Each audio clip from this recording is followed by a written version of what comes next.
여러분 안녕하세요. 좋은 주식TV입니다. 계속 잘 가던 우리 시장이 오늘 좀 많이 빠졌습니다. 코스피가 뭐 1% 정도 빠졌고 코스닥은 지수가 좀 올랐어요. 그런데 사실 뭐 그 전체적으로 빠진 종목이 더 많다 보니까 전반적으로는 좀 쉽지 않은 흐름이었고 양시장 모두 시총 상위주들이 좀 많이 빠져서 일단 그 대형주 위주의 투자를 하면 좀 더 상대적으로 안전하지 않나 하고 생각하시는 분들, 그리고 대형주들은 좀 마음껏 비중을 높여도 되지 않나 하고 생각하시는 이 많은 개인 투자자들이 굉장히 힘들게 시간을 보내고 있는 것 같습니다. 지금 이번 주에 특히 좀 주가 흐름이 요동을 치면서 특히 시총 상위주들 위주로 좀 많이 빠지는 것 같고, 저도 지금 이번 주에 굉장히 좀 물론 뭐 비중을 그동안에 많이 낮춰놓은 상태이고 또 현금을 가지고 조금씩 비중을 조절하고 있는 중입니다만, 오늘도 좀 많이 빠지는 틈을 타서 매수를 했고, 또 어느 정도 반등하면 좀 더 줄이고 이렇게 할 건데, 그렇지만 계속 이렇게 주가가 우상향할 때와 비교하면은 지금 심리적으로는 좀 불안감이 커지는 것 같고요. 그동안 섹터, 이제 주도 섹터라고 할 수 있었던 2차 전지와 또 메타버스 이런 종목군들이 최근에 흐름이 너무 안 좋아가지고, 미국에서 테슬라와 로블록스, 오늘 로블록스 급등이 나와가지고 메타버스 쪽이 좀 괜찮지 않겠는가 하고 생각했는데, 우리 시장은 좀 많이 약합니다. 지금 일찌감치 실적 장세로 이어지는 것 같고요. 그렇다면은 메타버스나 이제 일반적으로 우리가 많이 말하는 제약바이오 쪽이 힘을 받기가 어려운 구조인데, 또 반면에 종목별로 호재가 나오는 종목들, 뭐 예를 들어 최근에 그 코로나 저 판권 인수했다는 소식이 나왔던 그 HLB라든가, 또 이제 뭐 이제 개별 종목들별로 좀 여러 가지 그 상황에 따라서 뭐 부강약품도 최근에 뭐 급등 한번 나오더니 이제 그런 이슈를 가지고 계속 치고 올라가잖아요.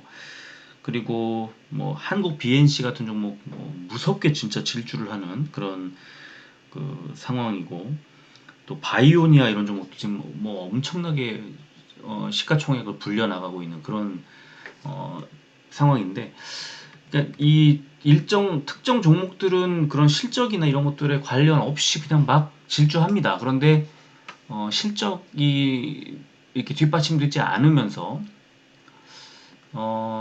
약간 그 어떤 가치를 가지고 주가를 올렸던, 그러니까 실체가 보이지 않는 어떤 가치를 가지고 주가를 올렸던 그런 종목들은 최근에 다시 또 눌리는 그런 모습을 보이고 있습니다. 그러다 보니까 이제 갈팡질팡 하다 보니까 아무래도 그 투자자들이 어떻게 해야 될까, 이런 좀 어떤 마땅한 그 해법이 좀 보이지 않는 그런 상황인 것 같고요. 또 어제 제가 소개해드렸던 종목들, 그 폴더블 폰의 종목들은 종목별로 좀 희비가 약간씩 엇갈리긴 했지만, 뭐 세경 하이테크 같은 종목은 오늘 제가 어제 KH바텍이랑 파인테크닉스 투톱 이외의 종목들을 좀 보자고 했고, 근데 세경 하이테크는 주가가 많이 높아져 있는 상태였는데 오늘 리포트가 좋은 리포트가 나오면서 완전히 뭐 밀어 올렸죠. 그래서 그런 여러 가지 이제 종목별 이슈가 이제 종목 장세로 가는 거죠. 그래서 종목별 이슈가 있는 종목들, 어떤 모멘텀이 이제 새로 발생하는 종목들 위주로 투자를 하는 게 지금은 좀 안전한데, 갈피를 못 잡겠다 싶으면 잠깐 쉬는 것도 방법이에요.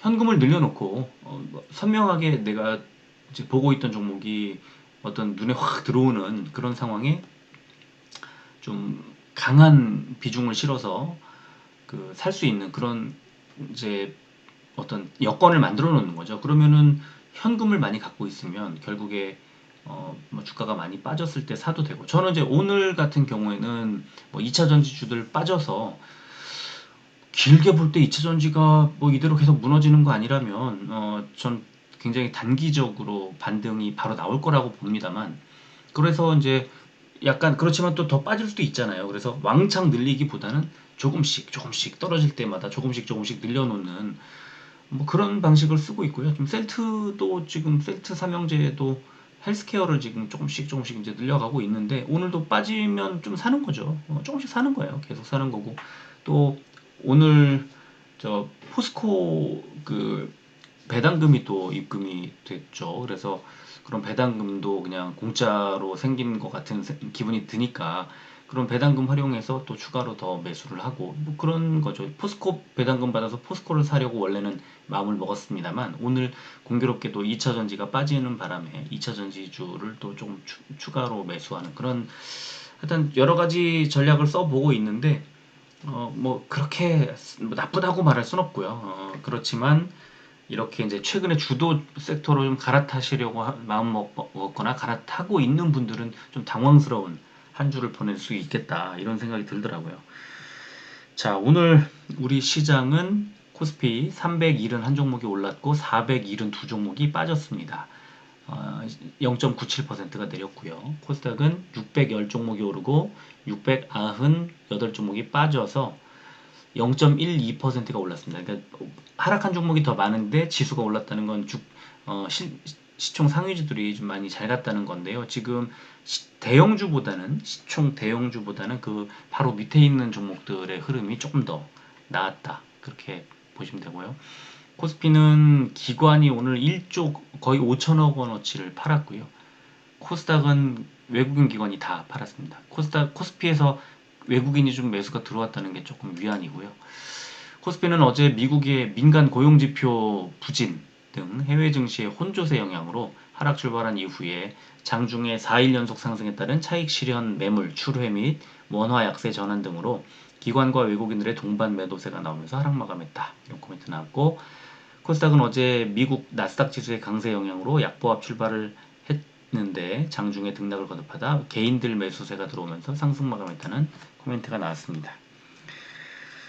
시총 상위주 보면 코스피는 카카오가 0.65%, 포스코가 1.48% 올랐을 뿐 나머지 다 파란색인데 삼성 SDI가 4.82% 빠졌고 카카오뱅크가 7.77%가 빠졌습니다.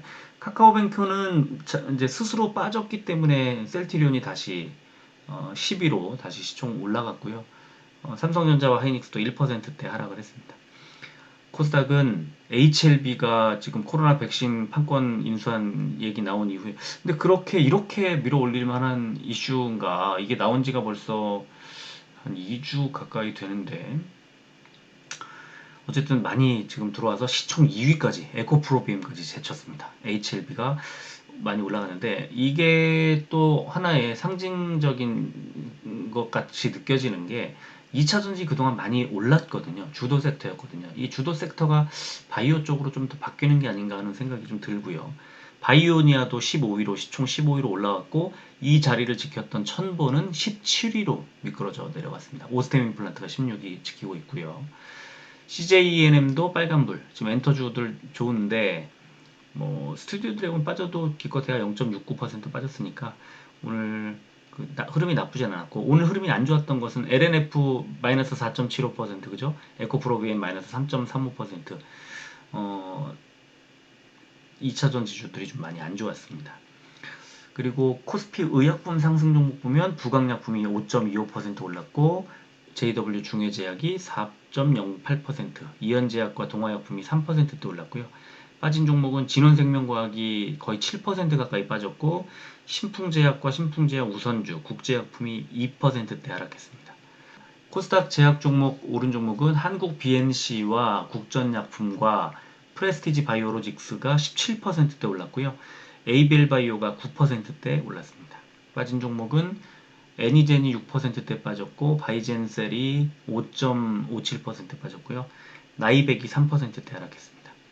공매도는 어제보다 79억 원이 줄었고 코스피에서는 삼성 SDI, 아모레퍼시픽의 대금이 크게 늘었고요. 코스닥에서는 HLB와 LNF가 늘었습니다. 그리고 거래 대금 상위 종목 보면 코스피는 삼성 SDI, HMM, 아모레퍼시픽, NC소프트, SKC가 늘었고요. 코스닥은 HLB, LNF, 에코프로비엠, 펄러비스, HLB 생명과학이 대금이 늘었습니다. 그리고 거래 비중이 높았던 종목은 코스피가 호텔신라, 아모레퍼시픽, LG생활건강, 신세계, DL 이런 종목들이 거래 비중이 높았고요. 빠진 종목은 거래 비중이 높았던 코스닥 종목은 리노공업, 고영, 텔콘 RF제약, 에코마케팅, 네페스의 순이었습니다. 셀트리온 레키로나가 내일 브라질 도착을 한답니다. 그래서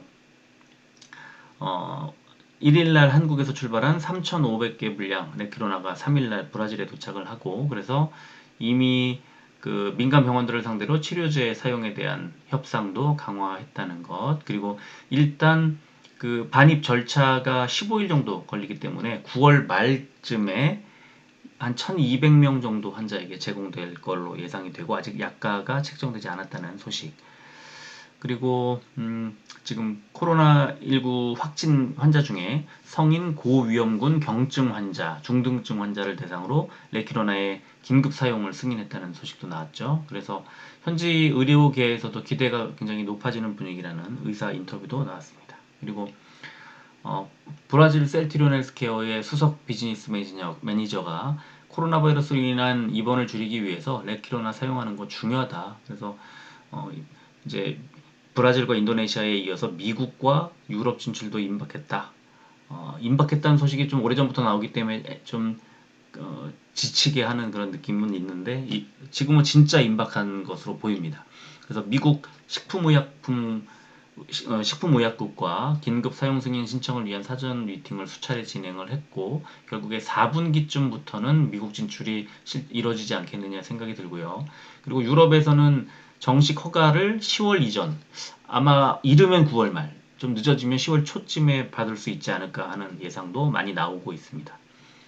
그리고 이제 경구용 그 코로나 치료제에 대한 얘기가 쭉 나오는데, 이제 여기에 관련 종목들이 그 녹십자가 있고, 또 녹십자 랩셀, 녹십자 홀딩스, 녹십자 셀 이런 종목들이 이제 관련돼 있다고 소개를 하면서, 여기에 셀트리온의 흡입형 이 치료제 얘기가 또 이제 나왔습니다. 그래서 소개해드리면, 지난 4일에 호주에서 레키로나 흡입제형의 임상 1상 시험 계획을 승인받았고, 미국의 인할론 바이오파마가 지금 투여를 진행하고, 또 연내에 임상 2상에서 유효성 평가를 진행할 계획이라는 것도 나왔습니다. 그러니까 지금 점점점 치료제가 정맥 주사를 맞아야 하는 그런 방법에서 먹는 거, 그다음에 이제 흡입하는 그런 방식으로 이제 치료제가 이렇게 나오면 호흡기 질병을 일으키는 그런 그 특징을 감안해서 이제 바로 이제 호흡기에 바로 닿을 수 있게 흡입형으로 만드는 건데, 이게 나오면 시장에서는 상당히 큰 반응을 보일 수 있습니다. 근데 다만 시간의 문제인데, 너무 늦게 나오면 안 되고, 일정 그 좀 한계가 가기 전에 이 흡입제형이 어느 정도 윤곽이 나오면, 그러면 좀 셀트리온의 그 주가에도 탄력을 주지 않을까 이런 생각도 듭니다. 셀트리온 오늘 외국인이 많이 샀어요. 그리고 어제랑 똑같이 2,500원이 빠졌는데요. 기관이 이제 팔았고, 어제보다 기관은 매도량이 줄었고, 외국인은 매수로 전환했고, 개인은 팔았고, 그래서 주가는 이제 슬슬 반등하려는 시도가 나오지 않을까 싶고요. 헬스케어도 어제보다 빠진 폭이 1,500원 빠졌으니까 더 줄었고, 외국인이 많이 샀고, 기관은 어제와 비슷하게 팔았는데 연기금은 여전히 사고 있고, 개인은 매수량을 많이 줄였고, 이런 상황이고요. 제약은 반면에 연이틀 개인만 매수를 했습니다. 제일 지금 안 좋은 상황인데요. 시간을 보면 셀트리온은 보합으로 마무리를 했고요. 헬스케어는 0.25% 300원이 빠진 11만 9,800원에 시간의 거래를 마감했고요. 제약은 0.24%가 빠진 400원에 시간의 거래를 마쳤습니다. 400원이 빠진, 그래서 16만 5,800원에 시간의 거래를 마감했고요. 일봉 차트를 좀 오늘 봤으면 보고 말씀드리고 싶은 게 여러 가지가 있는데, 일단 오늘 셀트리온의 주가 흐름 보면 아래쪽에 11선의 지지를 받았고, 위쪽에 241선의 저항을 받았습니다. 위쪽에는 제가 지난번에 말씀드렸죠. 이평선 두 개가 5일선과 241선이 동시 진행하기 때문에 이걸 뚫기가 좀 어려울 거다. 그런데 어제까지는 그래도 이 5일선 위에 있었는데, 오늘은 5일선 밑에도 이제 내려왔죠. 밑으로 내주고, 그래서 11선에 지지를 받았습니다. 11선 자리는 옆에 보시면 매물대, 아래쪽 매물대의 상단 자리죠. 그래서 28만 6천원쯤 되는 자리입니다. 그래서 내일 28만 6천원 정도 되는 11선 자리에서는 지지가 나올 거라고 보고요.